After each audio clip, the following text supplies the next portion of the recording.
السلام علیکم ورحمۃ اللہ وبرکاتہ۔ وعلیکم السلام ورحمۃ اللہ وبرکاتہ۔ عالم اسلام کے مسلمانوں کے لیے خوشخبری۔ باب العلم انواریہ ایجوکیشنل سوسائٹی کے تحت چلنے والا ادارہ جامعہ انواریہ کے زیر اہتمام قرآن مجید کی تفسیر کے علاوہ حدیث شریف و فقہ کی مشہور و معروف صحاح ستہ کو ملا کر جملہ 25 کتابوں کی ویڈیو ریکارڈنگ کا سلسلہ شروع ہو چکا ہے۔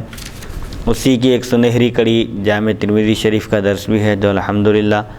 جاری و ساری ہے۔ بیات شیخ المشائخ حضرت سید محمد عبد القدیر الحسینی المعروف نورانی پاشا رحمۃ اللہ علیہ، بانی و فاؤنڈر جامعہ انواریہ و باب العلم انواریہ ایجوکیشنل سوسائٹی حیدرآباد۔ سب سے پہلے عربی عبارت پڑھی جائے گی، ترجمہ کیا جائے گا اور تشریح بیان کرتے ہوئے مسائل پر روشنی ڈالی جائے گی تاکہ احکام شریعت پر عمل کرنے میں آسانی ہو۔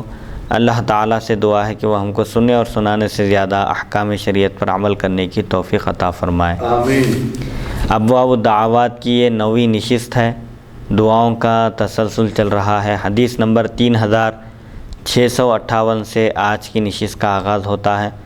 بسم اللہ الرحمن الرحیم۔ حدثنا محمد بن حاتم المؤدب حدثنا الحکم بن زہیر حدثنا علقمۃ بن مرثد عن سلیمان بن بریدۃ عن ابیہ قال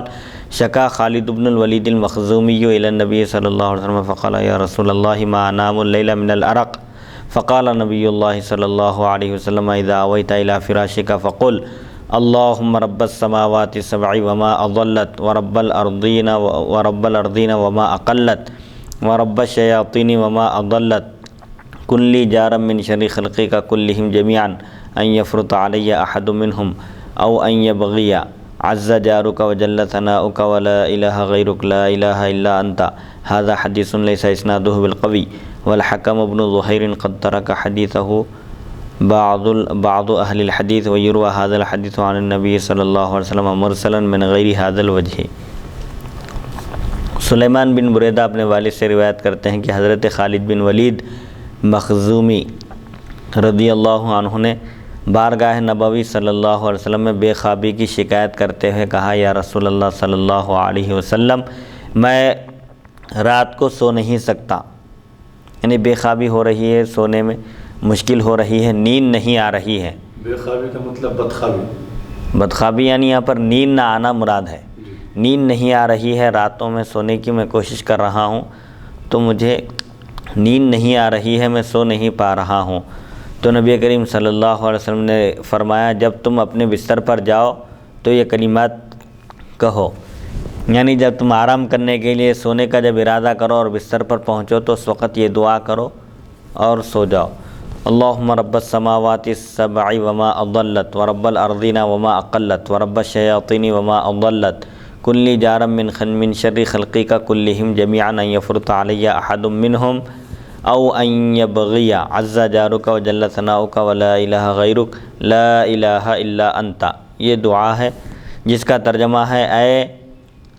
ساتوں آسمانوں اور ان تمام چیزوں کے رب جن پر وہ آسمان سایہ فگن ہیں، جن پر وہ آسمان سایہ کیے ہوئے ہیں، اور زمینوں کے پروردگار اور ان تمام چیزوں کے جن کو زمینات اٹھائے ہوئے ہیں، یعنی زمین پر بسنے والی مخلوق کے رب، اور شیاطین کے رب اور ان تمام چیزوں کے رب اور ان تمام مخلوق کے رب جن کو شیاطین نے گمراہ کیا ہے، راہ راست سے ہٹا دیا۔ کن لی جارم من شر خلقک، اپنی تمام مخلوق کے شر سے مجھے حفاظت نجات عطا فرما کہ ان میں سے کوئی مجھ پر ظلم یا زیادتی نہ کرے۔ میں تیری پناہ میں آیا، تو غالب ہے اور تیری بڑی تعریف ہے، تیرے سوا کوئی عبادت کے لائق نہیں۔ یہ دعا پڑھنے کا حضور اکرم صلی اللہ علیہ وسلم نے خالد بن ولید رضی اللہ عنہ کو حکم دیا کہ بے خوابی کی شکایت ہو، نیند نہ آئے، بے چینی ہو تو رات میں یہ دعا پڑھ کر سو جایا کریں تو اللہ تعالیٰ کی حفاظت ہوگی اور سب شکایتیں دور ہو جائیں گی۔ حدیث نمبر 3659۔ حدثنا علی بن حجر حدثنا اسماعیل بن عیاش عن محمد بن اسحاق عن عمرو بن شعیب عن ابیہ عن جدہ ان رسول اللہ صلی اللہ علیہ وسلم قال اذا فزع احدکم فی النوم فلیقل اعوذ بکلمات اللہ التامۃ من غضبہ وعقابہ ومن شر عبادہ ومن ہمزات الشیاطین وان یحضرون فانہا لن تضرہ فکان عبداللہ بن عمرو یلقنها من بلغ من ولده ومن لم يبلغ منه كتبها في صك ثم علقها في عنقه هذا حدیث حسن غریب۔ عمرو بن شعیب اپنے والد سے و اپنے دادا سے روایت کرتے ہیں، رسول اکرم صلی اللہ علیہ وسلم نے ارشاد فرمایا، جب تم میں سے کوئی نیند کی حالت میں ڈر جائے، خوف زدہ ہو جائے، ہیبت طاری ہو تو یہ کلمات کہے، اعوذ بکلمات اللہ التامۃ من غضبہ وعقابہ ومن شر عبادہ ومن ہمزات الشیاطین وان یحضرون۔ یہ کلمات کہے جن کا ترجمہ یہ ہے، میں اللہ تعالیٰ کے غضب اور اس کی سزا اور اس کے بندوں کے شر سے اللہ کے مکمل کلمات کی پناہ میں آتا ہوں، اور شیاطین کے وسوسوں سے اور ان کے میرے قریب آنے سے میں پناہ چاہتا ہوں۔ یعنی میں اللہ تعالیٰ کے مکمل کلمات کی پناہ میں آتا ہوں، اس کے غصے سے اور اس کی سزا سے اور اس کے بندوں کے شر سے اور شیاطین کے شر سے، شیاطین کے وسوسوں سے، اور یہ کہ شیاطین میرے پاس حاضر ہوں۔ تو جو شخص ان کلمات کو پڑھتا ہے تو ہرگز کوئی چیز اس کو نقصان نہیں پہنچا سکتی، شیاطین کے وساوس اور شیاطین کی حرکتیں اس کو نقصان نہیں پہنچا سکتی۔ اگر کوئی نیند میں سے گھبرا کر اٹھ جائے تو اس کو یہ پڑھنا چاہیے، اعوذ بکلمات اللہ التامۃ من غضبہ وعقابہ ومن شر عبادہ ومن ہمزات الشیاطین وان یحضرون پڑھ لینا چاہیے۔ یہ خواب اس شخص کو کوئی نقصان نہیں پہنچائیں گے۔ اگر اس کے بعد کوئی خواب پڑے یا کوئی ڈراؤنی چیز نظر آئے تو اس سے اس کو کچھ نقصان نہیں ہوگا۔ حضرت عبداللہ بن عمرو رضی اللہ عنہ اپنی بالغ اولاد کو یہ کلمات سکھاتے اور نابالغ بچوں کے لیے کاغذ پر لکھ کر ان کے گلے میں لٹکاتے تھے، ڈالتے تھے۔ تو اس سے یہ معلوم ہوتا ہے کہ چھوٹے بچوں کو تعویذ پہنانا جائز ہے، اور جہاں ممانعت آئی ہے وہاں اس سے مراد شرکیہ کلمات ہیں، جیسا کہ دور جاہلیت میں لوگ کیا کرتے تھے۔ اگر شرکیہ کلمات ہوں، قرآن اور حدیث کے خلاف ہوں، شریعت کے خلاف ہوں، تو پھر ایسی تعویذ حرام ہے۔ البتہ جس میں قرآنی کلمات ہوں، دعائیہ کلمات ہوں، تو ایسی تعویذات کے استعمال کرنے میں کوئی حرج نہیں ہے، چونکہ بڑے لوگ پڑھ سکتے ہیں، البتہ بچوں کے لیے پڑھنے کا اہتمام کرنا مشکل ہے، اسی لیے بچوں کے گلے میں تعویذ ڈالی جا سکتی ہے، جیسا کہ صحابی کے اس عمل سے ثابت ہے کہ وہ اپنے بڑے بچوں کو، بالغ بچوں کو دعا سکھا دیتے تھے، اور جو بچے نابالغ ہوتے تھے ان کے گلے میں تعویذ ایک کاغذ پر لکھ کر تعویذ کی شکل میں گلے میں ڈال دیتے تھے تاکہ بچے اللہ کی حفاظت میں رہیں۔ اور اس میں اس حدیث شریف میں ایک خوشخبری دی گئی ہے ان لوگوں کے لیے جو خواب میں جو ہے برا خواب دیکھتے ہیں، اور پھر اس کے جو ہونے والے اثرات ہیں، اور اس سے جو نقصان ہوتا ہے اگر کوئی خواب میں ایسا خواب دیکھتے ہیں، جب اس کی تعبیر لی جاتی ہے اور کتابوں میں جو اس کی تعبیر لکھی ہوئی ہوتی ہے، تو مطلب ایسا بعض خواب ایسے ہوتے ہیں کہ اگر کوئی دیکھتا ہے تو اس کی تعبیر یہ ہوتی ہے کہ ان قریب اس شخص کا انتقال ہو جانے والا ہے یا اس کا ایک بڑا نقصان ہونے والا ہے۔ تو حضور اکرم صلی اللہ علیہ وسلم ارشاد فرمائے اس حدیث مبارک میں، مفتی صاحب ابھی آپ جو تلاوت فرمائے ہیں، کہ جو شخص اس دعا کو پڑھے گا تو اس کے بعد اگر کوئی برا خواب اس کو نظر آ جائے، اور تو انشاءاللہ تعالیٰ اس برے خواب کی وجہ سے اس کو نقصان نہیں پہنچے گا۔ جی، حدیث نمبر 3660 حدثنا محمد بن بشار حدثنا محمد بن جعفر حدثنا شعبۃ عن عمرو بن مرۃ قال سمعت ابا وائل قال سمعت عبد الله بن مسعود يقول قلت له انت سمعته من عبد الله قال نعم رفعه انه قال لا احد اغير من الله ولذلك حرم الفواحش ما ظهر منها وما بطن ولا احد احب اليه المدح من الله ولذلك مدح نفسه هذا حدیث حسن صحیح۔ حضرت عبداللہ بن مسعود رضی اللہ عنہ سے مرفوعاً مروی ہے، مرفوعاً یعنی اس کی سند رسول اکرم صلی اللہ علیہ وسلم تک پہنچتی ہے۔ نبی کریم صلی اللہ علیہ وسلم نے فرمایا، اللہ تعالیٰ سے بڑھ کر کوئی غیرت مند نہیں، اسی لیے اس نے ہر ظاہر و باطن بے حیائی اور برائی کو حرام قرار دیا، اور اللہ تعالیٰ سے بڑھ کر اپنی تعریف کو پسند کرنے والا بھی کوئی نہیں، اسی لیے اس نے اپنی تعریف کی ہے۔ یہ حدیث حسن صحیح ہے، یعنی اللہ سے بڑھ کر کوئی غیرت مند نہیں ہے۔ غیرت ہی کی وجہ سے اللہ تعالیٰ نے ظاہری اور باطنی فحش کاموں کو اللہ تعالیٰ نے حرام قرار دیا ہے، اور اللہ تعالیٰ سے بڑھ کر کسی کو اپنی تعریف کرنا پسند نہیں ہے۔ اللہ تعالیٰ کو اپنی تعریف بہت پسند ہے، کیونکہ وہ خالق اور مالک ہے ہر چیز کا، اور ہر چیز کے اندر جو خوبی اور کمال ہے ان تمام کا سرچشمہ اللہ تعالیٰ کی ذات ہے۔ اللہ تعالیٰ ہی نے ساری کائنات کو وجود بخشا، اور بغیر کسی نمونے سابق کے، بغیر کسی ماڈل کے اس نے یہ کائنات تیار کی، کائنات بنائی، لہٰذا وہ ہر اعتبار سے تعریف کا مستحق ہے۔ اسی لیے اس نے خود اپنی تعریف کی ہے۔ قرآن مجید میں جگہ جگہ اللہ تعالیٰ نے اپنی قدرت کے دلائل بیان کیے اور کہا کہ اللہ تعالیٰ نے یہ کام انجام دیے ہیں، اور مشرکین کو تنبیہ کرتے ہوئے اللہ تعالیٰ فرماتا ہے کیا تم جن کی عبادت کرتے ہو مجھ کو چھوڑ کر، وہ لوگ ان کاموں میں سے کچھ کام کر سکتے ہیں؟ روزی دینے کا کام ہے، بارش برسانے کا کام ہے، موت دینا ہے، زندگی بخشنا ہے، اور ویران جگہ کو آباد کر دینا ہے، سرسبز و شادابی لانا ہے بارش کے ذریعے۔ یہ تمام زبردست کام صرف اللہ تعالیٰ کی قدرت سے ہی انجام پاتے ہیں۔ حدیث نمبر 3661، حدثنا قتيبة حدثنا ليث عن يزيد بن ابي حبيب عن ابي الخير عن عبد الله بن عمرو عن ابي بكر الصديق انه قال يا رسول الله علمني دعاء ادعو به في صلاتي، قال قل اللهم اني ظلمت نفسي ظلما كثيرا ولا يغفر الذنوب الا انت فاغفر لي مغفرة من عندك وارحمني انك انت الغفور الرحيم۔ هذا حديث حسن صحيح غريب وهو حديث ليث بن سعد وابو الخير اسمه مرثد بن عبد الله اليزني۔ حضرت ابوبکر صدیق رضی اللہ عنہ سے روایت، انہوں نے عرض کیا یا رسول اللہ صلی اللہ علیہ وسلم مجھے ایسی دعا سکھائیں جسے میں اپنی نماز میں مانگا کروں، یعنی کوئی دعا مجھے سکھائیے، تلقین کیجیے جس کا میں نماز میں اہتمام کر سکوں۔ تو نبی کریم صلی اللہ علیہ وسلم نے فرمایا تم یہ کہا کرو، یعنی دعائے معصورہ کہ آپ نے حضرت ابو صدیق رضی اللہ عنہ کو تلقین کی، اللہم انی ظلمت نفسی، اے اللہ یقیناً میں نے اپنی جان پر، اپنی نفس پر ظلم کیا، بہت زیادہ ظلم کیا، اور گناہوں کو تو صرف تو ہی بخشتا ہے، تیرے سوا کوئی گناہوں کو بخشنے والا نہیں ہے، لہذا بس مجھے اپنی خاص مغفرت کے ساتھ بخش دے اور مجھ پر رحم فرما، بے شک تو ہی خوب بخشنے والا بڑا مہربان ہے۔ یہ حدیث حسن صحیح غریب ہے۔ ابو الخیر کا نام مرثد بن عبداللہ یزنی ہے۔ دعائے معصورہ جو ہر رکعت کے آخر میں، جو آخر رکعت ہوتی ہے نماز کی، اس میں پڑھا جاتا ہے، جس میں اپنے نفس پر ظلم کا اعتراف ہے۔ اب نماز پڑھنے والا بندہ جب یہ کہتا ہے کہ میں نے اپنے نفس پر ظلم کیا، اس کا مطلب یہ ہے کہ عبادت کا جو حق ہے وہ مجھ سے ادا نہیں ہو سکا، اس میں مجھ سے کوتاہی ہوئی ہے، اس کے لیے میں اللہ تعالیٰ سے مغفرت طلب کرتا ہوں، معافی چاہتا ہوں،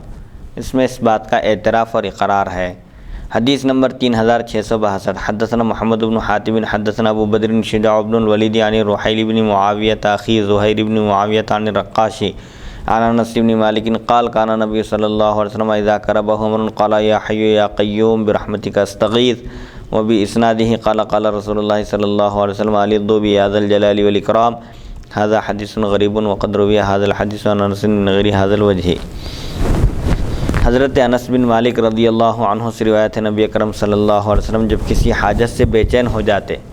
تو یہ دعا مانگتے، یعنی جب کوئی مشکل معاملہ پیش آ جاتا، کوئی گھبراہٹ کا، کوئی پریشانی کا معاملہ پیش آ جاتا تو رسول اللہ صلی اللہ علیہ وسلم اس طرح دعا کیا کرتے تھے، یا حی یا قیوم برحمتک استغیث، اے زندہ رہنے والے، اے قائم رکھنے والے، میں تیری رحمت کے ساتھ مدد طلب کرتا ہوں۔ اسی سند سے مروی ہے، نبی کریم صلی اللہ علیہ وسلم نے ارشاد فرمایا تم یا ذا الجلال والاکرام کو لازم کر لو۔ یہ حدیث غریب ہے، حضرت انس رضی اللہ عنہ سے دوسری سندوں سے بھی مروی ہے۔ جو شخص اپنی دعا میں یا ذا الجلال والاکرام کہتا ہے، نبی کریم صلی اللہ علیہ وسلم فرماتے ہیں کہ اس کی دعا قبول ہوتی ہے۔ یا ذا الجلال والاکرام کہنے کے بعد جو حاجت ہے، جو مقصد ہے، جو ضرورت ہے، اس کا اظہار دعا میں ہونا چاہیے۔ اس کے بعد مانگے جانے والی دعا کو اللہ تعالیٰ قبول فرماتا ہے، جیسا کہ اگلی روایتوں میں آ رہا ہے۔ حدیث نمبر 3663۔ حدثنا محمود بن غیلان حدثنا مؤمر عن حماد بن سلمة عن حمید عن انس ان النبي صلی اللہ علیہ وسلم قال الضوا بيد الجلال والاکرام هذا حدیث غریب وليس بمحفوظ وانما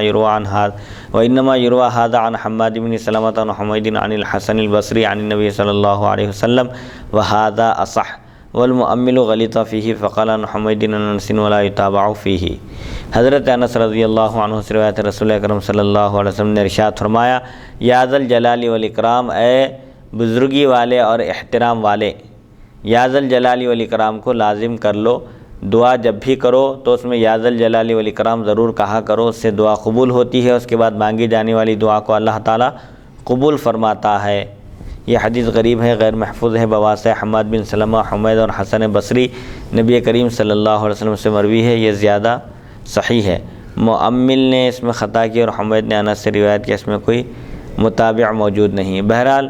جہاں تک حدیث چاہے ضعیف ہو یا غریب، فضائل اعمال سے اگر اس کا تعلق ہے تو تمام محدثین کا اس بات پر اتفاق ہے کہ اس پر عمل کرنا جائز ہے، عمل کیا جا سکتا ہے اگرچہ کہ حدیث ضعیف ہو۔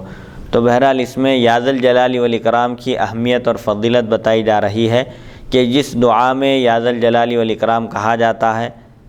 اس کے بعد کی جانے والی دعا کو اللہ تعالیٰ قبول فرماتا ہے، لہٰذا دعا میں یا ذا الجلال والاکرام کا اہتمام کرو۔ یعنی دعا شروع کرنے سے پہلے مفتی صاحب الحمدللہ رب العالمین سے شروع کرنے کے بجائے یا ذا الجلال والاکرام، پھر درود شریف، پھر دعا، پھر درود شریف کے بعد درود شریف یا اللہم انت السلام و منک السلام سے دعا شروع کرنا چاہیے۔ درود شریف سے کریں تو بہتر ہے، کیونکہ اول آخر درود شریف ہو تو اس درمیان جو چیز ہوتی ہے وہ رد نہیں کی جاتی۔ درود شریف کے ذریعے جو چیز مانگی جاتی ہے اللہ تعالیٰ ضرور عطا کرتا ہے۔ اب درمیانی کلمات میں یا ذا الجلال والاکرام لانا چاہیے، اس میں ارحمنا یا جو بھی کلمات ہیں ان کے ساتھ یا ذا الجلال والاکرام، یا ذا الجلال والاکرام سے شروع کرنا مراد نہیں ہے۔ ایک شخص کو رسول اللہ صلی اللہ علیہ وسلم دعا میں یہ کہتے ہوئے سنے یا ذا الجلال والاکرام، تو اس کے بعد رسول اللہ صلی اللہ علیہ وسلم نے فرمایا کہ تمہاری دعا قبول ہوگی، اب تم جو چاہے مانگو۔ اس میں اعظم ہے یہ؟ اس میں اعظم تو نہیں ہے، یہ فضائل الگ الگ ہیں۔ اس میں اعظم کے ذریعے جو دعا کی جاتی ہے وہ بھی قبول ہوتی ہے، جو چیز مانگی جاتی ہے وہ عطا ہوتی ہے۔ ایسے ہی یہ کلمہ بھی ہے جو اللہ تعالیٰ کی جلالت شان، اس کی بزرگی اور اس کی عظمت پر دلالت کرتا ہے، اللہ تعالیٰ کی عظمت کو بتاتا ہے کہ اللہ تعالیٰ بزرگی والا ہے، احترام والا ہے، اکرام والا ہے۔ حدیث نمبر 3664۔ حدثنا محمود بن غیلان حدثنا وکیع حدثنا سفیان عن الجریری عن ابی الوردی عن اللجلاج عن معاذ بن جبل قال سمع النبی صلی اللہ علیہ وسلم رجلا يدعو يقول اللهم انی اسألک تمام النعمت فقال ای شیء تمام النعمت قال دعوت بها ارجو بها الخیر قال فإن من تمام النعمت دخول الجنة والفوز من النار وسمع رجلا وهو يقول يا ذا الجلال والإكرام فقال قد استجيب لك فاسأل وسمع النبي صلى الله عليه وسلم رجلا وهو يقول اللهم إني أسألك الصبر قال سألت الله البلاء فاسأله العافية۔ حدثنا أحمد بن منيع حدثنا إسماعيل بن إبراهيم عن الجريري بهذا الإسناد نحوه هذا حديث حسن۔ حضرت معاذ بن جبل رضی اللہ عنہ سے روایت ہے رسول اکرم صلی اللہ علیہ وسلم نے ایک شخص کو یہ کہتے ہوئے سنا اللہم انی اسألک تمام النعمہ، اے اللہ میں تجھ سے تمام نعمت کا سوال کرتا ہوں، تمام نعمت کو مانگتا ہوں۔ آپ صلی اللہ علیہ وسلم نے فرمایا پوری نعمت کون سی ہے؟ اس نے عرض کیا میں نے اس دعا کے ساتھ بہتری کا ارادہ کیا۔ تم تمام نعمت جو طلب کر رہے ہو دعا میں، تم کو معلوم ہے تمام نعمت کیا ہے؟ رسول اکرم صلی اللہ علیہ وسلم نے اس شخص سے پوچھا ایو شیء تمام النعمہ، تمام نعمت کون سی چیز ہے، پتہ ہے، معلوم ہے؟ تو اس شخص نے عرض کیا کہ ایک دعا ہے یہ بس، جس کے ذریعے میں خیر کی امید رکھتا ہوں، اللہ تعالیٰ سے خیر طلب کرتا ہوں، مجھے بھی نہیں معلوم کہ تمام نعمت کیا ہے، نعمت مکمل کب ہوتی ہے، پائے تکمیل کو کب پہنچتی ہے، مجھے بھی پتہ نہیں ہے، البتہ میرا مقصد اس دعا کے ذریعے یہ ہے کہ میں ہر قسم کی بھلائی اور خیر کو پالوں۔ تو رسول اللہ صلی اللہ علیہ وسلم نے فرمایا تمام نعمت میں سے جنت میں داخل ہونا اور دوزخ سے نجات پانا ہے۔ تمام نعمت کب ہوگی؟ مکمل نعمت کا اختتام اور نعمت پائے تکمیل کو کب پہنچے گی؟ جب بندہ جہنم سے رہا ہو جائے، جہنم سے نجات ملے بندے کو اور جنت میں داخل ہو جائے، تو سمجھو کہ اصل کامیابی وہی ہے، جیسا کہ اللہ تعالیٰ قرآن پاک میں ارشاد فرماتا ہے فَمَن زُحْزِحَ عَنِ النَّارِ وَأُدْخِلَ الْجَنَّةَ فَقَدْ فَازَ، بس جس کسی کو جہنم سے دور کر دیا گیا اور جنت میں داخل کر دیا گیا تو یقیناً وہ مراد کو پہنچا، اپنے مقصد میں کامیاب ہو گیا۔ کامیابی کا نام ہے اصل میں مقصد کو پا لینا، تو اصل میں حقیقی معنی میں مقصد کو پانے والا وہ شخص ہے جس کو جہنم سے نجات کا پروانہ مل جائے اور جنت میں داخل ہونے کی خوشخبری دی جائے۔ تو جو جنت میں داخل ہو جائے اور جہنم سے نجات پالے تو یقیناً وہ تمام نعمت پانے والا ہو گیا۔ اور رسول اکرم صلی اللہ علیہ وسلم نے ایک شخص کو یہ کہتے ہوئے سنا، ایک شخص کو سنا اس حال میں کہ وہ یہ کہہ رہا تھا یا ذا الجلال والاکرام، دعا کرتے ہوئے دعا میں یا ذا الجلال والاکرام کہہ رہا تھا، تو نبی کریم صلی اللہ علیہ وسلم نے فرمایا کہ تمہاری دعا قبول کر لی گئی، پس تم اب مانگو۔ یا ذا الجلال والاکرام کہنے کے بعد جو تم دعا کرو گے وہ قبول ہوگی، اب جو چاہے اللہ تعالیٰ سے مانگو۔ اور نبی کریم صلی اللہ علیہ وسلم نے ایک شخص کو سنا اس حال میں کہ وہ کہہ رہا تھا، ایک اور ایک شخص کو سنے جو دعا کر رہے تھے اور یہ کہہ رہے تھے اللہم انی اسألک الصبر، اے اللہ میں تجھ سے صبر کا سوال کرتا ہوں۔ تو رسول اللہ صلی اللہ علیہ وسلم نے فرمایا تم نے اللہ تعالیٰ سے آزمائش طلب کی، بس تم اس سے عافیت طلب کرو۔ صبر طلب کرنے کا مطلب یہ ہے کہ بندہ آزمائش چاہتا ہے، مصیبت چاہتا ہے کہ اللہ تعالیٰ اس کو مصیبت میں گرفتار کرے، آزمائش میں مبتلا کرے، مصیبتوں کے پہاڑ اس پر ٹوٹ پڑیں اور وہ ان پر صبر کرے۔ صبر کو طلب کرنے کا مطلب آزمائش کو طلب کرنا ہے، لہٰذا صبر طلب کرنے کی، آزمائش طلب کرنے کی شریعت میں اجازت نہیں دی گئی ہے۔ بندے کو ہمیشہ عافیت طلب کرنا چاہیے اللہ تعالیٰ سے کہ اللہ تعالیٰ اس کو اپنے حفظ و امان میں رکھے، آفتوں سے، بلاؤں سے، مصیبتوں سے اور پریشانیوں سے اس کو محفوظ رکھے، عافیت عطا کرے اور ہر طرح کی مصیبت سے اس کو محفوظ رکھے۔ حدیث نمبر 3665 حدثنا الحسن بن عرفة حدثنا اسماعیل بن عیاش عن عبداللہ بن عبد الرحمن بن ابی حسین شہر بن حوشب بن ابی امامۃ الباہلی قال سمعت رسول اللہ صلی اللہ علیہ وسلم یقول من اوى الى فراشه ظاہرا طاہرا یذکر اللہ حتى یدرکہ النعاس لم ينقلب ساعة من الليل يسأل الله شيئا من خیر الدنیا والآخرة الا اعطاه الله إياه هذا حدیث حسن غریب وقد روی هذا ايضا عن شہر بن حوشب بن ابی ضبیۃ عن عمرو بن عبسۃ عن النبی صلی اللہ علیہ وسلم۔ باوضو ہو کر ذکر الہی کرتے ہوئے سونا، سونے سے پہلے وضو کر لیں، وضو کی حالت میں سوئیں تو یہ بہتر ہے، اور جب تک نیند نہ آئے ذکر الہی کرتے رہیں تاکہ نیند بھی آ جائے اور اللہ تعالیٰ کا ذکر کرنے کی فضیلت اور ثواب بھی حاصل ہو جائے۔ حضرت ابو امامہ باہلی رضی اللہ عنہ سے روایت رسول اکرم صلی اللہ علیہ وسلم نے ارشاد فرمایا جو شخص باوضو ہو کر اپنے بستر پر لیٹے اور نیند آنے تک ذکر الہی میں مشغول رہے وہ رات کی جس گھڑی میں اللہ تعالیٰ سے دنیا و آخرت کی بھلائی مانگے گا اللہ تعالیٰ اس کو عطا فرمائے گا۔ یہ حدیث حسن غریب ہے، بواسطہ شہر بن حوشب، ابو ظبیہ اور عمرو بن عباسہ بھی نبی کریم صلی اللہ علیہ وسلم سے مروی ہے۔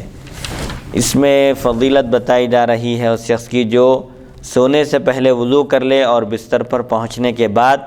نیند لگنے تک، نیند آنے تک اللہ تعالیٰ کا ذکر کرتے رہے، اور اس حالت میں جو دعا کرے گا اللہ تعالیٰ سے دین اور دنیا کی، آخرت کی اور دنیا کی جو بھلائی مانگے گا اللہ تعالیٰ اس کو ضرور عطا کرے گا۔ یہ فضیلت ہے اس شخص کے لیے جو سونے سے پہلے وضو کر لے، وضو کی حالت میں بستر پر آ کر لیٹے اور نیند لگنے تک اللہ تعالیٰ کا ذکر کرتے رہے، تو اللہ تعالیٰ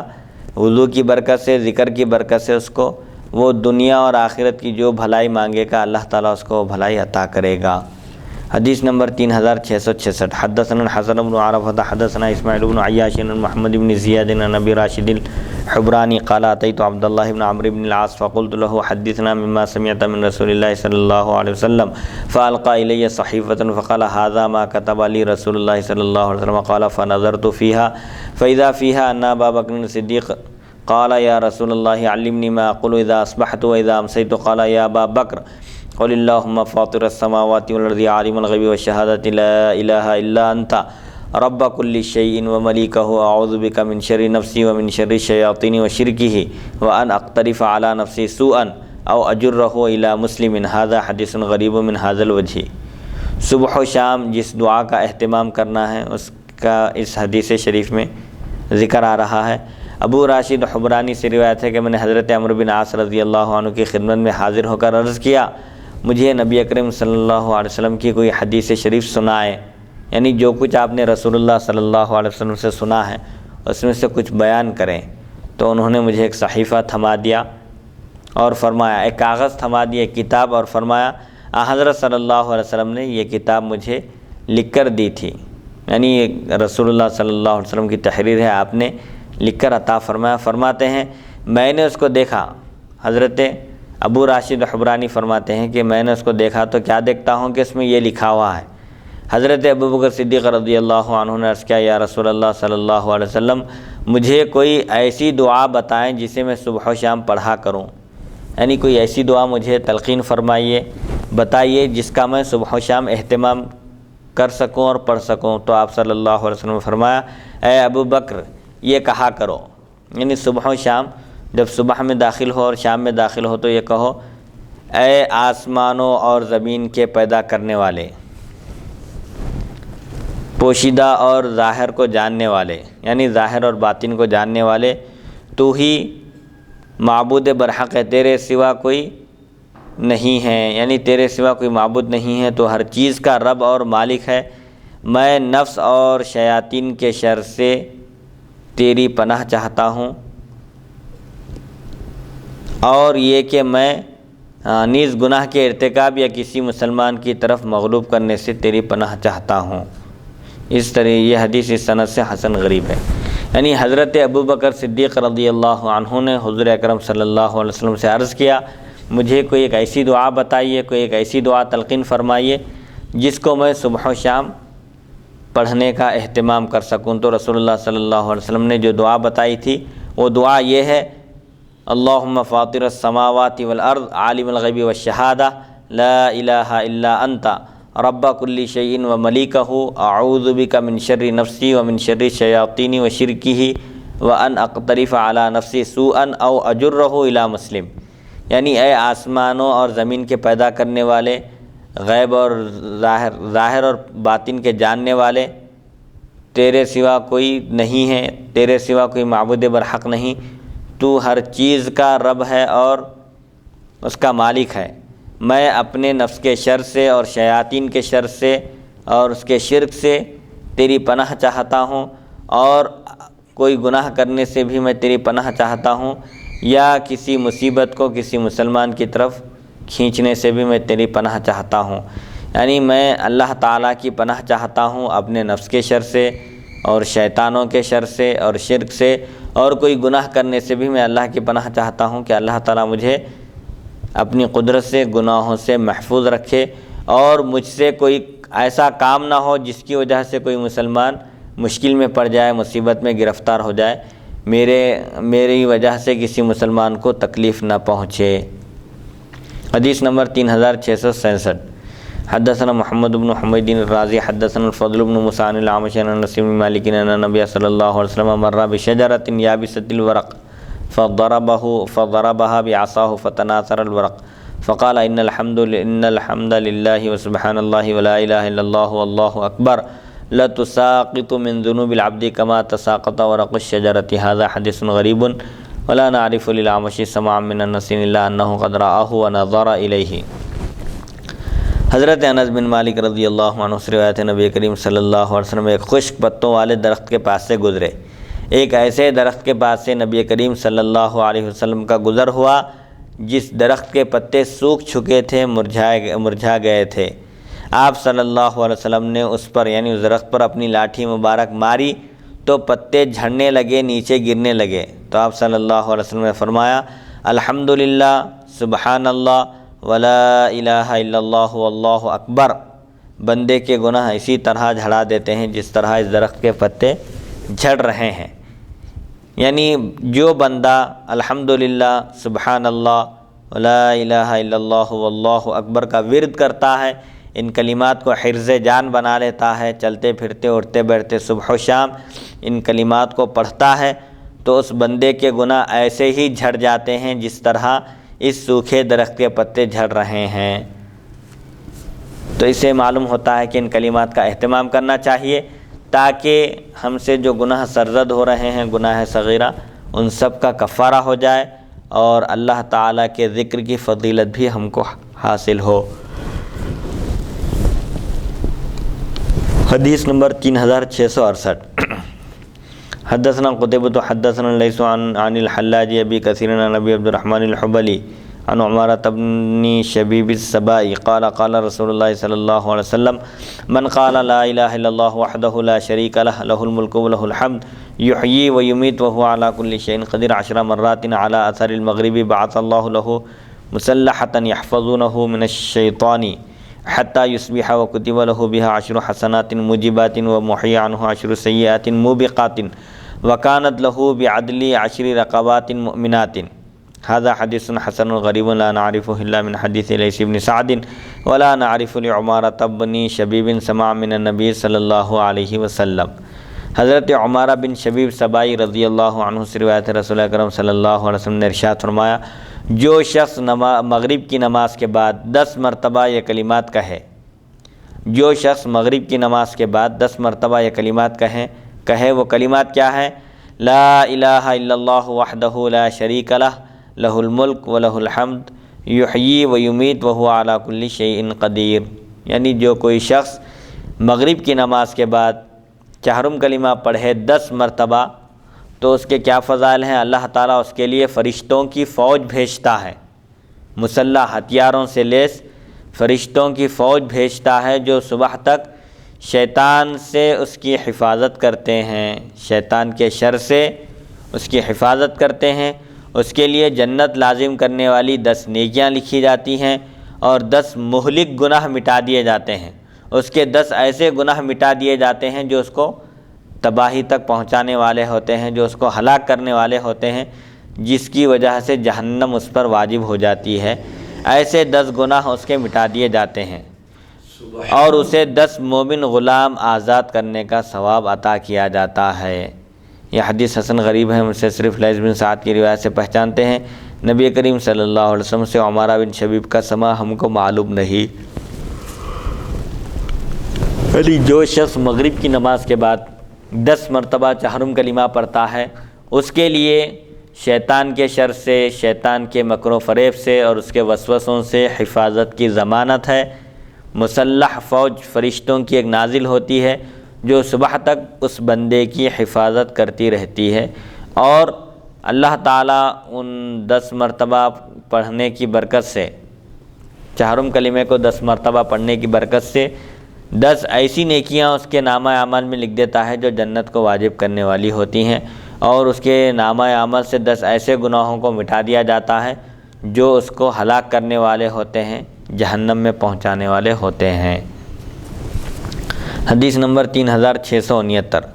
باب ما جاء فی فضل التوبۃ والاستغفار وما ذکر من رحمت اللہ لعباده۔ حدثنا ابن ابی عمر حدثنا سفیان بن عاصم بن ابی النجود عن زید بن حبش قال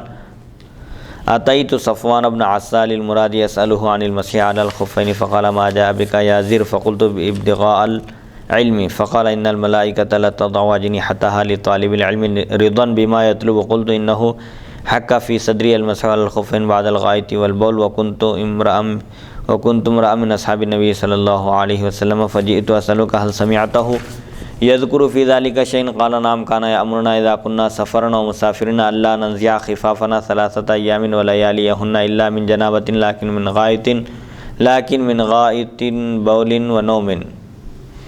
من غائط وبول ونوم۔ قال فقلت هل سمعته يذكر في الهوى شيئا؟ قال نعم، كنا مع رسول الله صلى الله عليه وسلم في سفر فبينا نحن عنده إذ ناداه أعرابي بصوت له جهوري يا محمد، فأجابه رسول الله صلى الله عليه وسلم على نحو من صوته ها أمو، فقلنا له ويحك اغضض من صوتك فإنك عند النبي صلى الله عليه وسلم وقد نهيت عن هذا، فقال والله لا أغضض۔ قال الأعرابي المرء يحب القوم ولما يلحق بهم، قال النبي صلى الله عليه وسلم المرء مع من أحب يوم القيامة، فما زال يحدثنا حتى ذكر بابا من قبل المغرب مسيرة عرضه ويسير الراكب في عرضه 40 أو 70 عاما۔ قال سفيان قبل الشام خلقه الله يوم خلق السماوات والأرض مفتوحا يعني للتوبة، لا يغلق حتى تطلع الشمس منه هذا حدیث حسن صحیح۔ یہ بیان اس حکم کا جو توبہ اور استغفار کی فضیلت کے بارے میں آیا ہے اور ان چیزوں کے بارے میں جس کا ذکر کیا جاتا ہے اللہ تعالیٰ کی رحمت یعنی رحمت پروردگار، توبہ، استغفار اور رحمت پروردگار کا بیان۔ حضرت زر بن حبیش رضی اللہ عنہ سے روایت فرماتے ہیں میں حضرت صفوان بن عسال مرادی کے پاس موضوع پر مسح کے بارے میں دریافت کرنے کے لیے آیا کہ خفین پر مسح کرنے کا کیا حکم ہے۔ یہ مسئلہ دریافت کرنے کے لیے میں حضرت صفوان بن عسال مرادی کی خدمت میں حاضر ہوا تو انہوں نے پوچھا اے زر کیسے آنا ہوا، کیا بات ہے، کس وجہ سے آئے ہیں؟ تو میں نے عرض کیا تلاش علم میں مجھے ایک مسئلہ معلوم کرنا ہے جس کا حکم مجھے معلوم نہیں تھا، میں محض آپ سے ایک مسئلہ پوچھنے کے لیے آیا ہوں۔ تو حضرت صفوان نے فرمایا فرشتے طالب علم کے مقصد پر رضامندی کی وجہ سے اس کے لیے اپنے پر بچھا دیتے ہیں۔ جو طالب علم علم دین حاصل کرتا ہے، اللہ کی خوشنودی حاصل کرنے کے لیے، علم حاصل کرنے کے لیے نکلتا ہے تو فرشتے اس طالب علم کے قدموں کے نیچے اپنے پر بچھا دیتے ہیں۔ کیوں؟ وہ جس چیز کو طلب کر رہا ہے اس کی خوشنودی حاصل کرنے کے لیے، علم کے ذریعے اس کا مقصود اللہ کی ذات ہے تو اللہ کی خوشنودی حاصل کرنے کے لیے فرشتے طالب علم کے قدموں کے نیچے اپنے پر بچھا دیتے ہیں۔ یہ بڑی فضیلت ہے، اس سے علم کی اہمیت معلوم ہوتی ہے۔ صحابہ کے بعد بھی تابعین اور دیگر حضرات حاضر ہوتے تھے، مسائل پوچھتے تھے، کوئی مسئلہ معلوم نہیں ہوتا تو فوراً رجوع ہوتے تھے۔ اس میں اس بات کی تعلیم دی جا رہی ہے کہ جس مسئلے کا علم نہ ہو، جو مسئلہ معلوم نہ ہو، اس کو معلوم کرنے کی کوشش کرنا چاہیے اور اس کے لیے علماء سے رجوع ہونا چاہیے، اور طالب علم کی فضیلت بھی بتائی جا رہی ہے۔ اب وہ صاحب جو زر بن حبیش جو حضرت صفوان بن عسال مرادی کی خدمت میں حاضر ہوئے تو انہوں نے کہا کہ میرے دل میں خفین پر مسح کرنے کے بارے میں بات کھٹک رہی ہے، ضرورت اور پیشاب سے فارغ ہونے کے بعد۔ تو اس سلسلے میں کیا حکم ہے؟ میں نے عرض کیا اچھا کہ بول اور براز کے بعد یعنی ضرورت، چھوٹی اور بڑی ضرورت سے فارغ ہونے کے بعد موضوع پر مسح کرنے کے بارے میں میرے دل میں کچھ کھٹک ہو رہی ہے، اس کا کیا حکم ہے؟ اور چونکہ آپ صحابی رسول ہیں، آپ کو رسول اکرم صلی اللہ علیہ وسلم کی صحبت اور رفاقت کا عظیم شرف حاصل ہے، اس لیے میں آپ سے پوچھنے آیا ہوں۔ حل سمعتہ، کیا آپ نے حضور اکرم صلی اللہ علیہ وسلم سے اس کے متعلق کچھ سنا ہے؟ تو انہوں نے فرمایا ہاں، آپ ہمیں فرمایا کرتے تھے کہ آپ ہم کو حکم دیا کرتے تھے جب ہم حالت سفر میں ہوں یا فرمایا مسافر ہوں تو جنابت کے علاوہ 3 دن 3 رات تک پیشاب یا بڑی ضرورت یا نیند کی وجہ سے موضع نہ اتاریں۔ یعنی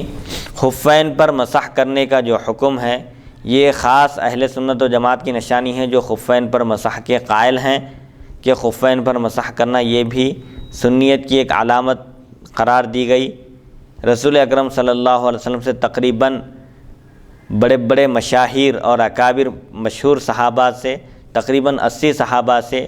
خفین پر مسح کرنے کے بارے میں روایت آئی ہے، لہذا فقہاء کرام نے اس کے مسائل بیان کیے ہیں احادیث شریفہ کی روشنی میں کہ اگر کوئی مسافر ہو اور پاکی کی حالت میں وضو کر کے خفین پہن لے، خفین جو موزے ہوتے ہیں سردی سے بچنے کے لیے عرب ممالک میں پہنے جاتے ہیں، یہاں بھی اگر کوئی پہنے تو چمڑے کے ہونا ہے، اس کے لیے شرائط ہیں۔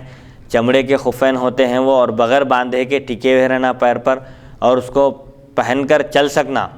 اس کے اندر کوئی پھٹن نہ ہو، پھٹے ہوئے نہ ہو موزے ہوں۔ ایسے موزے اگر کوئی وضو کر کے پہن لے تو اس کو اگر وہ حالت سفر میں ہو، مسافر ہو، تو 3 دن 3 رات تک اس کو موزے اتارنے کی ضرورت نہیں ہے۔ جب بھی اس کو ضرورت کو جانا ہو، ضرورت سے فارغ ہو کر آئے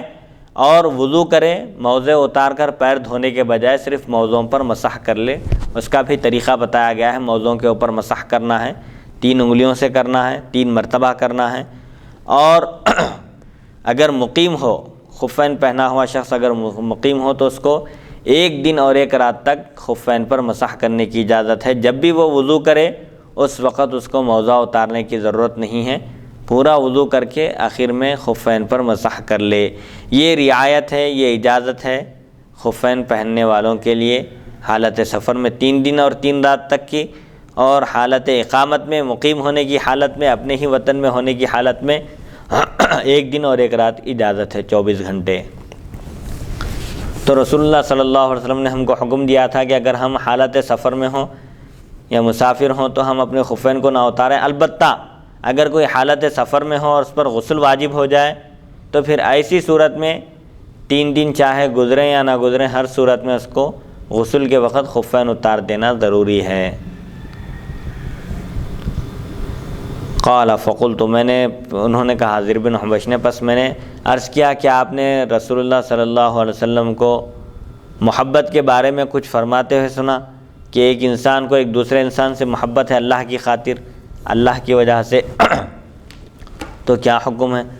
تو آپ نے فرمایا ہاں، ہم رسول اللہ صلی اللہ علیہ وسلم کے ساتھ ایک سفر میں تھے، تو فبینا نحن عنده، اس درمیان کہ ہم رسول اکرم صلی اللہ علیہ وسلم کی خدمت اقدس میں حاضر تھے، ایک اعرابی نے، ایک بدوی، ایک دیہاتی نے آپ کو آواز دی، بصوتی نے، ایک ایسی آواز سے جو بہت بلند تھی، ایک بلند آواز سے ایک دیہاتی، ایک بدوی نے پکارا یا محمد صلی اللہ علیہ وسلم، تو رسول اللہ صلی اللہ علیہ وسلم نے اسی انداز میں بلند آواز سے جواب دیا، جس انداز میں اور جس آواز میں، جس بلند آواز سے اس بدوی نے رسول اکرم صلی اللہ علیہ وسلم کو پکارا تھا، تو رسول اللہ صلی اللہ علیہ وسلم نے بھی اس کو اسی انداز سے جواب دیا اور فرمایا کہ میں یہاں ہوں۔ ہم نے اس اعرابی سے کہا، بدوی سے کہا، تم پر افسوس ہے، اپنی آواز پست کرو، آہستہ بولو، رسول اکرم صلی اللہ علیہ وسلم کی بارگاہ میں ہو تم، کیونکہ تم نبی کریم صلی اللہ علیہ وسلم کے پاس ہو اور اس بلند آواز سے منع کیا جا چکا ہے۔ رسول اکرم صلی اللہ علیہ وسلم کی آواز پر اپنی آواز بلند کرنے سے اللہ تعالیٰ نے منع کیا ہے، تم کیوں چلا رہے ہو، چیخ رہے ہو، اپنی آواز کو پست کرو۔ اس نے کہا خدا کی قسم میں اپنی آواز پست نہیں کروں گا۔ ہو سکتا ہے کہ وہ اعرابی دور تھا، رسول اکرم صلی اللہ علیہ وسلم سے کافی فاصلے پر تھا، وہ یہ سمجھ رہے تھے کہ ان کی آواز رسول اکرم صلی اللہ علیہ وسلم تک نہیں پہنچ پا رہی ہے، اسی لیے انہوں نے بلند آواز سے ندا دی، پکارا۔ پھر اس اعرابی نے نبی کریم صلی اللہ علیہ وسلم سے عرض کیا، ایک آدمی کسی قوم سے محبت کرتا ہے اور ابھی تک وہ ان سے نہیں ملا، ایک شخص کو غائبانہ محبت ہو گئی ہے، ایک مومن سے، ایک عالم سے، ایک متقی پرہیزگار سے، ایک ولی سے اللہ کے، لیکن ابھی تک اس سے اس کی ملاقات نہیں ہوئی، تو حضرت صلی اللہ علیہ وسلم فرمایا قیامت کے دن ہر شخص اپنے محبوب کے ساتھ ہوگا۔ زر بن حبیش فرماتے ہیں حضرت صفوان ہم سے حدیث بیان کرتے رہے یہاں تک کہ انہوں نے مغرب کی جانب ایک دروازے کا ذکر کیا جس کی چوڑائی 40 یا 70 سال کی مسافت ہے، یا فرمایا اس کی چوڑائی میں ایک سوار 40 یا 70 سال چلتا رہے گا۔ سفیان فرماتے ہیں وہ شام کی طرف ہے، وہ دروازہ ملک شام کی طرف ہے، سے اللہ تعالیٰ نے اس دن پیدا کیا جس دن آسمانوں اور زمین کو پیدا کیا، وہ سورج کے مغرب کی طرف سے طلوع ہونے تک کھلا رہے گا۔ تو رسول اکرم صلی اللہ علیہ وسلم نے ایک خوشخبری دی کہ جو شخص جس سے محبت کرتا ہے اس کا انجام، اس کا حشر اسی کے ساتھ ہوگا، قیامت کے دن اس کو اسی کی معیت، اسی کی صحبت، اسی کی رفاقت ملے گی۔ اسی لیے اچھے لوگوں کی صحبت اختیار کرنا چاہیے۔ اللہ تعالیٰ نے بھی قرآن مجید میں ایمان والوں کو، اہل ایمان کو خطاب کر کے فرمایا ایمان والو اللہ سے ڈرو اور سچوں کے ساتھ ہو جاؤ، نیکوں کی صحبت اختیار کرو، صادقین کی سنگت اختیار کرو۔ تو بہرحال جو شخص جس سے محبت کرتا ہے اگرچہ کہ اس سے ملاقات نہ ہو اس کی، تب بھی اللہ تعالیٰ قیامت کے دن ان کو یکجا کر دے گا اور ان کو ایک ساتھ رکھے گا، جیسا کہ دیگر احادیث شریفہ میں بھی آیا ہے کہ ایک مشرق میں ہو اور دوسرا مغرب میں ہو، دونوں کو ایک دوسرے سے محبت ہو دین کی بنیاد پر، اللہ کی رضا کی خاطر، تو اللہ تعالیٰ ان دونوں کو ملا دے گا آپس میں۔ اور ایک دروازے کا ذکر کیا گیا جس کی چوڑائی 40 یا 70 گز ہے، 40 یا 70 سال ہے، یا یہ بتایا گیا کہ کوئی سواری پر سوار ہو کر اگر اس دروازے کے پار ہونا چاہے تو اس کو 40 یا 70 سال درکار ہوں گے، لگ جائیں گے۔ وہ دروازہ ملک شام میں ہے اور اس کی تخلیق، اس دروازے کو اللہ تعالیٰ نے اس دن بنایا جس دن اس نے آسمانوں اور زمین کو پیدا کیا اور اس کو کھلا رکھا، اس دروازے کو توبہ کے لیے، باب توبہ، توبہ کا دروازہ کھلا ہے، جو بھی توبہ کرے گا اللہ تعالیٰ اس کی توبہ قبول کرے گا۔ البتہ ایک دن ایسا آئے گا جب وہ توبہ کا دروازہ بند کر دیا جائے گا۔ وہ کون سا دن ہے؟ وہ قیامت کا دن ہے جب سورج مشرق سے طلوع ہونے کے بجائے مغرب سے طلوع ہوگا، تو اس وقت کوئی توبہ کرے گا تو اس کی توبہ قبول نہیں ہوگی، اور کوئی ایمان لائے گا کافر تو اس کا ایمان بھی قبول نہیں ہوگا۔ توبہ کا دروازہ بند ہونے سے پہلے، سورج مغرب سے نکلنے سے پہلے توبہ کر لینا چاہیے، اور جو دین اسلام پر نہیں ہیں، کافر ہیں، ان کو بھی اگر ایمان لانا ہے، مسلمان ہونا ہے، تو اس دروازے کے بند ہونے سے پہلے مسلمان ہو جانا چاہیے، ورنہ اس دروازے کے بند ہونے کے بعد کوئی ایمان لائے گا تو اس کا ایمان اس کو نفع نہیں دے گا۔ حدیث نمبر 3670، حدثنا احمد بن عبدۃ الضبی حدثنا حماد بن زید عن عاصم عن زر بن حبیش قال اتیت صفوان بن عسال المرادی فقال لی ما جاء بک قلت ابتغاء العلم قال بلغنی ان الملائکۃ تضع اجنحتها لطالب العلم رضا بما يفعل قال قلت له انه حق في نفسي شيء من المسح على الخفين فهل حفظت من رسول الله صلى الله عليه وسلم فيه شيئا قال نعم كنا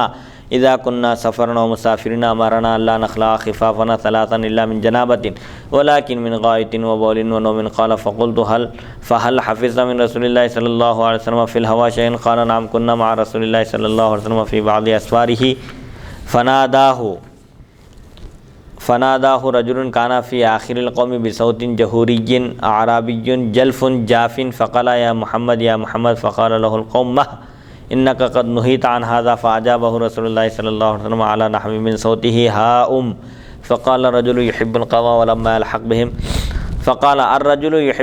ولما يلحق بهم قال رسول الله صلى الله عليه وسلم المرء مع من أحب قال زر فما برح يحدثني حتى حدثني أن الله عز وجل جعل بالمغرب بابا عرضه مسيرة 70 عاما للتوبة لا يغلق حتى تطلع الشمس من قبله وذلك قول الله تبارك وتعالى يوم يأتي بعض آيات ربك لا ينفع نفسا إيمانها الآية هذا حديث حسن صحيح۔ حضرت زر بن حبیش فرماتے ہیں حضرت صفوان بن عسال مرادی کی خدمت میں حاضر ہوا، انہوں نے پوچھا کیسے آنا ہوا؟ سیم روایت ہے اس سے پہلے جو گزری۔ میں نے کہا علم کی تلاش میں، مجھے ایک مسئلہ درپیش ہے، میں ایک مسئلہ دریافت کرنے کے لیے پوچھنے کے لیے حاضر ہوا، چونکہ آپ کو حضور اکرم صلی اللہ علیہ وسلم کے صحابی ہونے کا شرف حاصل ہے، تو ہو سکتا ہے کہ وہ مسئلہ آپ کے علم میں ہو۔ میں علم کی تلاش میں ایک مسئلہ معلوم نہیں ہے، وہ مسئلہ معلوم کرنے کے لیے آیا، علم کی خاطر میں آپ کی خدمت میں حاضر ہوا۔ تو انہوں نے فرمایا مجھے پتہ چلا ہے کہ فرشتے طالب علم کے عمل سے راضی ہوتے ہوئے اس کے لیے اپنے پر بچھا دیتے ہیں۔ طالب علم کے قدموں کے نیچے فرشتے اپنے پر بچھاتے ہیں، وہ چونکہ علم حاصل کر رہا ہے اور علم کے ذریعے اس کا مقصد اللہ سبحانہ و تعالیٰ کی ذات ہے، تو اس سے راضی ہو کر فرشتے احتراماً طالب علم کا مقام و مرتبہ بتانے کے لیے اپنے پر اس کے قدموں کے نیچے بچھا دیتے ہیں۔ حضرت زر بن حبیش فرماتے ہیں میں نے عرض کیا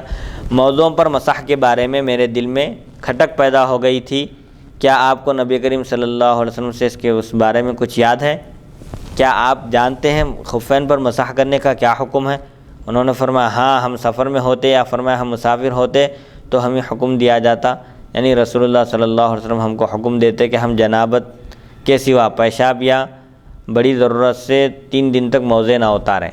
یعنی جو حالت سفر میں ہوں ان کے لیے موزہ پہننے کی صورت میں حکم یہ ہے کہ وہ 3 دن اور 3 رات تک موزے اتارے بغیر وضو کرتے رہیں، وضو کریں اور موزوں پر مسح کر لیں، یہی کافی ہے۔ موزے اتار کر پیر دھونا ضروری نہیں ہے، پہلی مرتبہ پہنتے وقت وضو کر کے پاکی کی حالت میں موزے پہن لیں، اس کے بعد سے مسافر ہوں تو 3 دن 3 رات تک موزے اتارنے کی ضرورت نہیں ہے، البتہ اگر 3 دن اور 3 رات کے درمیان غسل واجب ہو جائے تب موزے اتار کر پیر دھونا ضروری ہے، اور مقیم ہو تو 1 دن 1 رات تک اس کو خفین پر مسح کرنے کی اجازت ہے۔ حضرت زر فرماتے ہیں میں نے پوچھا آپ کو نبی کریم صلی اللہ علیہ وسلم سے محبت کے بارے میں بھی کچھ یاد ہے کہ رسول اکرم صلی اللہ علیہ وسلم نے محبت کے بارے میں کیا فرمایا کہ اگر کسی کو کسی سے محبت ہو اور اس کی اس سے ملاقات نہ ہو تو کیا حکم ہے؟ تو فرمایا ہاں، ہم ایک سفر میں رسول اللہ صلی اللہ علیہ وسلم کے ساتھ تھے تو مجلس کے آخر سے ایک بے سمجھ سخت طبیعت والے اعرابی نے بلند آواز سے پکارا اے محمد صلی اللہ علیہ وسلم۔ بدوی تھے، دیہاتی تھے، گاؤں کے رہنے والے تھے اور مجلس کے آخر میں تھے، بہت دور تھے، وہ کافی فاصلے پر تھے رسول اکرم صلی اللہ علیہ وسلم سے، اسی وجہ سے انہوں نے بلند آواز سے پکارا یا محمد یا محمد۔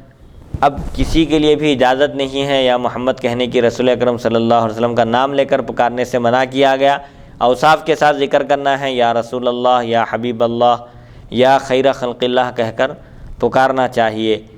بہرحال اس اعرابی نے پکارا تو صحابہ کرام نے ان کو خاموش کر دیا۔ صحابہ کرام نے کہا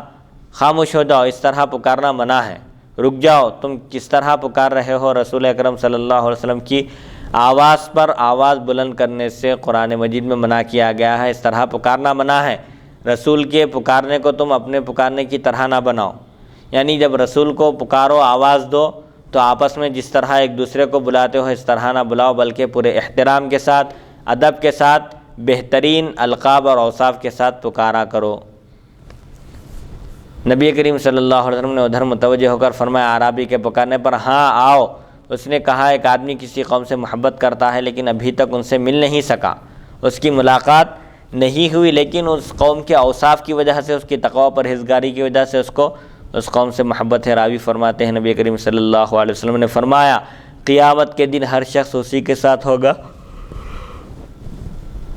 جس سے وہ دنیا میں محبت کرتا تھا، یعنی جو شخص دنیا میں جس سے محبت کرتا ہے قیامت کے دن اس کا حشر اسی کے ساتھ ہوگا، اس کو اسی کی معیت نصیب ہوگی، اس کا انجام اسی کے ساتھ ہوگا۔ حضرت زر فرماتے ہیں حضرت زر نے باتیں کرتے ہوئے یہ بھی بتایا کہ اللہ تعالیٰ نے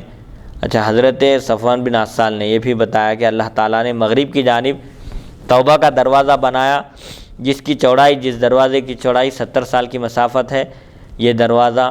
توبہ کا دروازہ ہے، باب توبہ ہے، یہ بند نہ ہوگا جب تک کہ سورج مغرب سے طلوع نہ ہو جائے۔ اللہ تعالیٰ کے اس ارشاد کا یہی مطلب ہے، یوم یأتی بعض آیات ربک، جس دن آپ کے رب کی ایک نشانی آئے گی، لا ينفع نفسا ایمانها لم تکن آمنت من قبل او کسبت فی ایمانها خیرا، تو اس شخص کو اس کا ایمان کوئی نفع نہیں دے گا جو اس سے پہلے مسلمان نہیں تھا۔ جو توبہ کا دروازہ بند ہونے سے پہلے توبہ نہ کرے اس کی توبہ قبول نہیں ہوگی، توبہ کا دروازہ بند ہونے کے بعد توبہ کرے تو اس کی توبہ قبول نہیں ہوگی۔ توبہ کا موقع اور ایمان کا موقع توبہ کا دروازہ بند ہونے سے پہلے تک ہے، ایک دروازہ ہے، جب وہ بند ہو جائے گا اس کے بعد کوئی توبہ کرے گا تو توبہ قبول نہیں ہوگی، کوئی ایمان لائے گا تو اس کا ایمان بھی قابل قبول نہیں ہوگا۔ قرآن مجید کی آیت کا مفہوم یہی ہے کہ جس دن آپ کے رب کی ایک نشانی آئے گی، وہ نشانی کیا ہے؟ سورج مغرب سے طلوع ہوگا تو لا ينفع نفسا ایمانها لم تکن آمنت من قبل، جو شخص اس سے پہلے مومن نہیں تھا اگر اب وہ ایمان لائے گا تو اس کا ایمان اس کو فائدہ نہیں دے گا، کیونکہ وہ قبول ہی نہیں ہوگا، جب قبول ہی نہیں ہوگا تو نافع بھی نہیں ہوگا۔ حدیث نمبر 3671، حدثنا ابراہیم بن یعقوب حدثنا علی بن عیاش الحمصی حدثنا عبد الرحمن بن ثابت بن ثوبان عن مکحول عن جبیر بن نفیر عن ابن عمر عن النبی صلی اللہ علیہ وسلم قال ان اللہ یقبل توبۃ العبد ما لم یغرغر، هذا حدیث حسن غریب۔ حدثنا محمد بن بشار حدثنا ابو عامر العقدی عن عبد الرحمن بن ثابت بن ثوبان عن ابیہ عن مکحول عن جبیر بن نفیر عن ابن عمر عن النبی صلی اللہ علیہ وسلم نحوہ بمعناہ۔ توبہ کب تک قبول ہوتی ہے؟ باب توبہ کب تک ہے کھلا؟ حضرت ابن عمر رضی اللہ عنہما سے روایت ہے نبی کریم صلی اللہ علیہ وسلم نے فرمایا اللہ تعالیٰ اس وقت تک بندے کی توبہ قبول فرماتا ہے جب تک کہ اس کی روح حلق تک نہ پہنچے، یعنی جب تک روح نہ نکلے، مرض الموت جب تک طاری نہ ہو، موت کی نشانیاں جب تک ظاہر نہ ہو، انتقال کا وقت جب تک قریب نہ ہو، اس وقت تک بندہ توبہ کرے تو توبہ اس کی قبول ہوتی ہے۔ البتہ جب نزاع کا عالم طاری ہو جاتا ہے اس وقت اگر کوئی توبہ کرتا ہے، جب روح حلق تک پہنچ جا چکی ہے اس وقت توبہ کرتا ہے تو پھر اس کی توبہ قبول نہیں ہوگی۔ حدیث نمبر 3672، حدثنا قتيبة حدثنا المغيرة بن عبد الرحمن عن ابي الزناد عن الاعرج عن ابي هريرة قال قال رسول الله صلى الله عليه وسلم الله افرح بتوبة احدكم من احدكم بضالته اذا وجدها، وفي الباب عن ابن عمر وابن مسعود وفي الباب عن ابن مسعود والنعمان بن بشیر وانس هذا حدیث حسن صحیح غریب من هذا الوجه۔ اللہ تعالیٰ توبہ کو پسند فرماتا ہے۔ حضرت ابو ہریرہ رضی اللہ عنہ سے روایت رسول اکرم صلی اللہ علیہ وسلم نے ارشاد فرمایا اللہ تعالیٰ تم میں سے کسی ایک کی توبہ سے اس سے زیادہ خوش ہوتا ہے جتنا کوئی اپنی گمشدہ اونٹنی پا کر خوش ہوتا ہے۔ اس باب میں حضرت ابن مسعود، نعمان بن بشیر اور حضرت انس بن مالک رضی اللہ عنہم سے بھی روایت منقول ہیں۔ یہ حدیث حسن صحیح ہے اور اس سند سے غریب ہے۔ یعنی اللہ تعالیٰ کو بندے کا اپنے گناہوں کا اعتراف کرنا، اقرار کرنا، عاجزی اور انکساری کا مظاہرہ کرنا، توبہ کرنا، اللہ کی بارگاہ میں رجوع ہونا اتنا پسند ہے کہ جیسے کسی شخص کی اگر کوئی اونٹنی گم ہو جائے اور پھر اس کو دوبارہ اونٹنی مل جائے تو وہ کس قدر خوش ہوتا ہے، اللہ تعالیٰ بندے کی توبہ سے اس سے بھی زیادہ خوش ہوتا ہے، خوشنودی کا اظہار کرتا ہے۔ جیسا کہ دیگر روایتوں میں بھی آیا ہے کہ اللہ تعالیٰ بندے کی توبہ سے اس شخص سے بھی زیادہ خوش ہوتا ہے جس شخص کی حالت سفر میں ویران جنگل میں ایک اونٹنی گم ہو جائے، ایک اونٹنی پر اس کا ساز و سامان تھا، وہ اونٹنی کو باندھ کر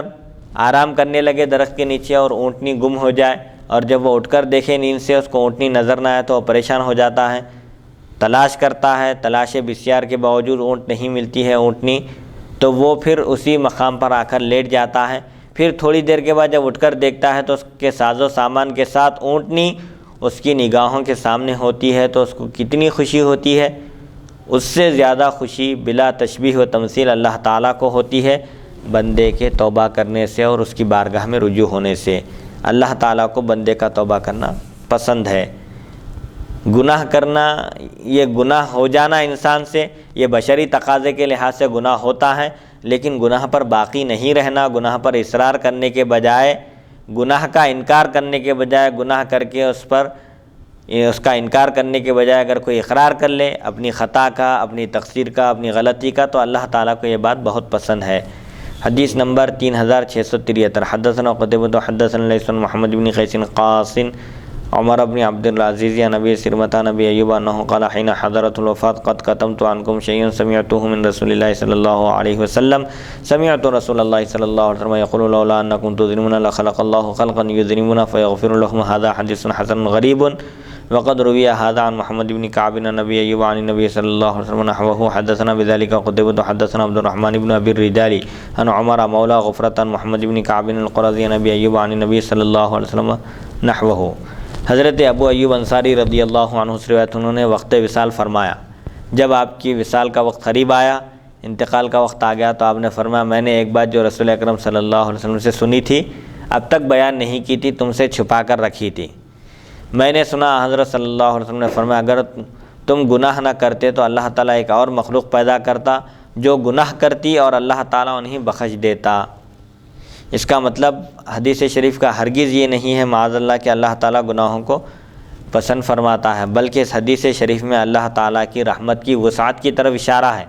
کہ اللہ کی رحمت اتنی وسیع ہے کہ اگر پوری مخلوق مل کر بھی گناہ کرے، اس کی نافرمانی کرے، تو اس کی ربوبیت میں، اس کی قدرت میں، اس کی الہیت میں کوئی فرق آنے والا نہیں ہے، اور ساری مخلوق مل کر اس کی عبادت بھی کرے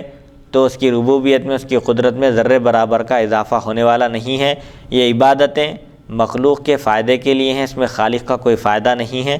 اللہ تعالیٰ کی رحمت کی وسعت بتائی جا رہی ہے کہ اگر مخلوق گناہ نہ کرے تو اللہ تعالیٰ ان کی جگہ دوسری مخلوق، ایسی مخلوق کو لائے گا، بشری تقاضے کے اعتبار سے ان سے گناہ ہوگا تو اللہ کی طرف رجوع ہوں گے اور اللہ تعالیٰ ان کی مغفرت فرمائے گا، کیونکہ اللہ تعالیٰ کو بندے کا رجوع کرنا، توبہ کرنا، اپنے گناہوں کا اقرار کرنا یہ بہت پسند ہے۔ بندہ جب اپنے گناہوں کا اقرار کرتا ہے تو اللہ تعالیٰ اس سے خوش ہو کر اس کو معاف فرما دیتا ہے۔ حدیث نمبر 3674، حدثنا عبداللہ بن اسحاق الجوہری حدثنا ابو عاصم حدثنا کثیر بن فائد حدثنا سعید بن عبید قال سمعت بکر بن عبد اللہ المزنی یقول حدثنا انس بن مالک قال سمعت رسول اللہ صلی اللہ علیہ وسلم یقول قال اللہ تبارک وتعالی یا ابن آدم انک ما دعوتنی ورجوتنی غفرت لك على ما كان فيك ولا ابالی یا ابن آدم لو بلغت ذنوبك عنان السماء ثم استغفرتنی غفرت لك ولا ابالی یا ابن آدم انک لو اتیتنی بقراب الارض خطایا ثم لقيتني لا تشرك بي شيئا لأتيتك بقرابها مغفرة، هذا حدیث حسن غریب لا نعرفه الا من هذا الوجه۔ دعا کی اہمیت بتائی جا رہی ہے کہ بندے کے جب گناہ زیادہ ہوں تو وہ رحمت الہی سے مایوس نہ ہو، دعا کرے، اللہ کی طرف گڑ گڑا کر رجوع ہو تو اللہ تعالیٰ ضرور اس کے گناہ معاف فرما دے گا، بشرطے کہ شرک نہ ہو اس سے۔ شرک ایک ایسا گناہ ہے جس کی کوئی معافی نہیں ہے، ناقابل معافی گناہ ہے شرک۔ شرک کے علاوہ اللہ تعالیٰ ہر ایک گناہ کو بخش دیتا ہے۔ 3674، حضرت انس بن مالک رضی اللہ عنہ سے روایت رسول اکرم صلی اللہ علیہ وسلم نے ارشاد فرمایا اللہ تعالیٰ فرماتا ہے اے انسان جب تک تو مجھ سے دعا کرتا ہے اور امید رکھتا رہے گا میں تیرے گناہ بخشتا رہوں گا، چاہے تجھ سے کتنے ہی گناہ کیوں نہ ہو، مجھے کوئی پرواہ نہیں۔ یعنی اگر تیرے گناہ آسمان کے بادل تک بھی پہنچ جائیں، کسی انسان کے گناہ اگر بہت زیادہ ہو جائیں، سمندر کی جھاگ کے برابر ہوں یا آسمان کے بادل تک پہنچ رہے ہوں، تب بھی اللہ تعالیٰ کو کوئی پرواہ نہیں، وہ گناہوں کو بخش دیتا ہے۔ اللہ تعالیٰ کی یہ شان ہے اور اس کی یہ قدرت ہے کہ وہ بندے کے گناہوں کو معاف فرماتا ہے، اور کوئی پرواہ نہیں ہے اس کو بندے کے گناہ معاف کرنے پر، اس کو نہ کوئی فائدہ ہونے والا ہے اور نہ ہی کوئی نقصان پہنچنے والا ہے۔ اے انسان، اگر تیرے گناہ آسمان تک پہنچ جائیں پھر تو بخشش مانگے تو میں بخش دوں گا۔ یعنی اتنے بھی گناہ ہو جائیں کہ آسمان تک پہنچ رہے ہیں وہ گناہ، آسمان کے بادل تک، تب بھی فکر کرنے کی ضرورت نہیں ہے، صرف مغفرت طلب کرنے کی ضرورت ہے، گڑ گڑا کر اللہ کی بارگاہ کی طرف متوجہ ہونے کی ضرورت ہے۔ اگر گناہ آسمان کے بادل تک پہنچ جائیں، آسمان تک پہنچ جائیں، اس کے بعد پھر اللہ تعالیٰ سے بندہ مغفرت طلب کرے تو اللہ تعالیٰ فرماتا ہے میں اس کو بخش دوں گا، مجھے کوئی پرواہ نہیں، اس کی کوئی فکر بھی نہیں۔ اے انسان، اگر تو زمین بھر گناہ بھی لے کر میرے پاس آئے لیکن اس حال میں کہ تو نے شرک نہ کیا ہو تو میں تجھے اس کے برابر بخش دوں گا۔ یعنی اگر کسی کے اتنے گناہ ہوں کہ زمین اس کے گناہوں سے بھر جائے لیکن وہ مومن ہو، اللہ کی وحدانیت کا اقرار کرنے والا ہو، رسول اکرم صلی اللہ علیہ وسلم کی نبوت اور رسالت کا اقرار کرنے والا ہو، شرک میں ملوث نہ ہو، اور زمین بھر بھی اس کے گناہ ہوں تو اللہ تعالیٰ اس کی مغفرت فرما دے گا۔ حدیث نمبر 3675، حدثنا قتيبة حدثنا عبد العزيز بن محمد عن العلاء بن عبد الرحمن عن أبيه عن أبي هريرة أن رسول الله صلى الله عليه وسلم قال خلق الله 100 رحمة فوضع رحمة واحدة بين خلقه يتراحمون بها وعند الله 99 رحمة۔ وفي الباب عن سلمان وجندب بن عبد الله بن سفيان البجلي هذا حديث حسن صحيح۔ حضرت ابو ہریرہ رضی اللہ عنہ سے روایت ہے، رسول نبی کریم صلی اللہ علیہ وسلم نے فرمایا اللہ تعالیٰ نے 100 رحمتیں پیدا کی، ایک رحمت اپنی مخلوق کے درمیان تقسیم کر دی، رکھ دی، جس سے وہ ایک دوسرے پر رحم کرتے ہیں، جبکہ 99 رحمتیں اللہ تعالیٰ کے پاس ہیں۔ ایک رحمت کا یہ حال ہے کہ مخلوق ایک دوسرے پر رحم کرتی ہے، ایک دوسرے کے کام آتی ہے، ایک دوسرے پر ترس کھاتی ہے۔ جانور بھی اپنے بچوں پر رحم کرتے ہیں۔ احادیث شریفہ میں آتا ہے کہ ایک جانور پیر اٹھاتا ہے لیکن وہ پیر اس لیے نہیں رکھتا کہ کہیں اس کا پیر وہ اس کے بچے پر نہ پڑ جائے، اس کو اپنے بچے کا خیال ہوتا ہے۔ تو جانور بھی آپس میں ایک دوسرے پر رحم دل ہوتے ہیں، انسان بھی ایک دوسرے پر رحم کرتے ہیں۔ یہ اسی رحمت کا تصدق ہے، ایک حصہ ہے جو اللہ تعالیٰ نے 100 رحمتیں بنا کر ایک حصہ جو مخلوق کے درمیان تقسیم کر دیا، اس رحمت کا اور اس رحم و کرم کا یہ حال ہے۔ تو جو 99 رحمتیں اللہ تعالیٰ نے اپنے لیے رکھی ہیں تاکہ بندوں پر اس کے ذریعے رحم کریں، ان رحمتوں کا کوئی اندازہ نہیں لگایا جا سکتا۔ حدیث نمبر 3676، حدثنا قتيبة حدثنا عبد العزيز بن محمد عن العلاء بن عبد الرحمن عن أبيه عن أبي هريرة أن رسول الله صلى الله عليه وسلم قال لو يعلم المؤمن ما عند الله من العقوبة ما طمع في الجنة أحد ولو يعلم الكافر ما عند الله من الرحمة ما قنط من الجنة أحد۔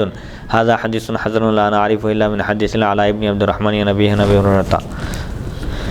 حضرت ابو ہریرہ رضی اللہ عنہ سے روایت ہے، رسول اکرم صلی اللہ علیہ وسلم نے ارشاد فرمایا اگر مسلمان کو معلوم ہو جائے کہ اللہ تعالیٰ کے پاس کس قدر سزا ہے تو کوئی بھی جنت کی امید نہ رکھتا۔ یعنی اللہ کے پاس جو سزا ہے گناہوں کی، اگر اس کا اندازہ ہو جائے، معلوم ہو جائے، تو جنت کی امید کسی کو نہیں ہوگی۔ بس ہر کوئی یہ چاہے گا کہ اللہ کے عذاب سے وہ اگر بچ جائے تو کافی ہے، محفوظ رہے تو کافی ہے۔ اور اگر کافر کو معلوم ہو جائے اللہ تعالیٰ کے پاس کس قدر رحمت ہے، اللہ تعالیٰ کس قدر رحیم ہے، کریم ہے، بندوں کے گناہوں کو معاف فرماتا ہے، بندہ جب صدق دل سے اس کی طرف متوجہ ہوتا ہے تو اللہ تعالیٰ ضرور اس کی دستگیری فرماتا ہے۔ اگر کسی کافر کو یہ معلوم ہو جائے تو کوئی بھی جنت سے نا امید نہیں ہوگا، یعنی کوئی کافر بھی جنت سے مایوس نہیں ہوگا، بلکہ مسلمان ہو کر جنت کی خواہش کرے گا۔ اس سے اللہ تعالیٰ کی رحمت کی وسعت بتانا ہے اور اس کے عذاب کی سختی بتانا ہے کہ اس کے عذاب کی گرفت میں اگر کوئی آ جائے تو کوئی بھی نہیں بچ سکتا، اس کو کوئی بچا نہیں سکتا۔ اور رحمت کا یہ حال ہے کہ جو اس کی رحمت کا مستحق قرار پاتا ہے وہ سیدھا جنت میں داخل ہوتا ہے۔ الحمدللہ اللہ کی توفیق اور اس کی مدد سے آج ہم حدیث نمبر 3658 سے آج کی نشست کا آغاز کیے تھے۔ الحمدللہ حدیث نمبر 3676 پر آج کے درس کا اختتام ہوتا ہے۔ آخر میں اللہ تعالیٰ سے دعا کرتا ہوں کہ اللہ تعالیٰ ہم سب کو سننے اور سنانے سے زیادہ احکام شریعت پر عمل کرنے کی توفیق عطا فرمائے اور امت مسلمہ تک ریکارڈنگ کے ذریعے جو پیغام پہنچایا جا رہا ہے اللہ تعالیٰ اس میں برکت عطا کرے، اور اس میں ہم سے بیان کرنے میں جو غلطی ہو رہی ہے، لغزش ہو رہی ہے، خطا ہو رہی ہے، اللہ تعالیٰ ان سب کو معاف فرمائے، اور اس ریکارڈنگ کا اہتمام کرنے والوں کے عمر و اقبال میں اللہ تعالیٰ ترقی عطا فرما، اور سب پر فضل فرما، کرم فرما، عالم اسلام کے مسلمانوں کو غلبہ عطا فرما، اور ان کی عزت، جان، مال اور آبرو کی حفاظت فرما، تمام مسلمانوں پر فضل فرما، اور عالم اسلام میں مسلمانوں کو قوت، غلبہ، عزت اور حکومت عطا فرما۔ حضور پاک علیہ الصلوۃ والسلام کے صدقے طفیل ہم سب کا خاتمہ ایمان پر فرما۔ وصلی اللہ تعالی علی خیر خلقہ سیدنا محمد و آلہ و صحبہ اجمعین والحمد للہ رب العالمین۔